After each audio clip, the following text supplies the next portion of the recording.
Okay, welcome, and in this video we are going to be talking about quadratic equations, okay? So we've looked at them before and they're generally going to come in this form here. So I told you they're always ax squared plus bx plus c. That isn't always completely true, like it's still true, but basically as long as it's an x squared it's a quadratic. So you could get something like where b and c are 0, so if it's just 3x squared is equal to 0, that's still a quadratic equation technically, okay? Because that means there's still an x and a normal part there, they're just both 0. So you can have, as long as the x squared is there, it's still quadratic. So you can have x squared plus 1x plus 0, or you can have x squared plus 0 plus 1, anything like that, plus 0x. So as long as it's an x squared, it's going to be quadratic, okay?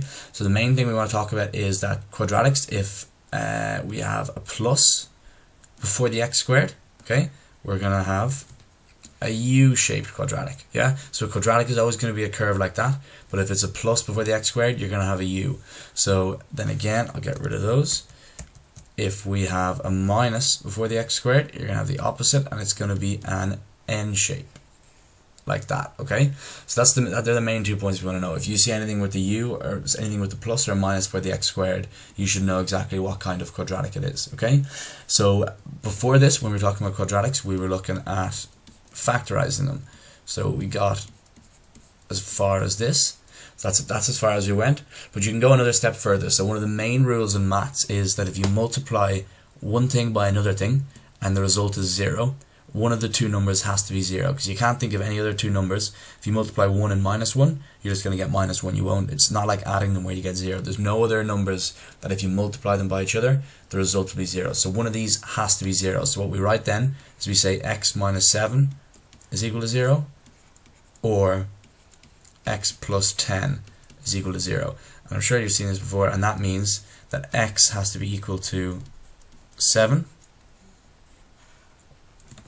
or x, I'm just going to redo that x there, bear with me, x is equal to minus 10, okay? And these aren't just random numbers we picked out of the sky. So like in this, the example is random numbers I picked out of the sky, but it does work for this quadratic curve we have here. This x is equal to 7 and x is equal to minus 10 are actually where this quadratic crosses the x-axis. So sorry, I forgot to label those axes there.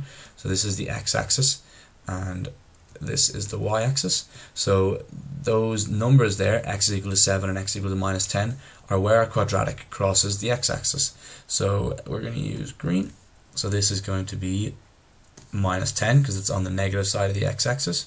So minus 10, and this is going to be plus 7. So this isn't perfectly to scale, it's just a sketch to show you the idea of it. So whenever we're going to be solving quadratic equations in the future, just bear that in mind, that that's where it crosses the x-axis, and it'll come in handy maybe when we're looking at problems that talk about real life curves that look like quadratics. Okay, yeah, I think that's all there is for this video, so thank you for watching.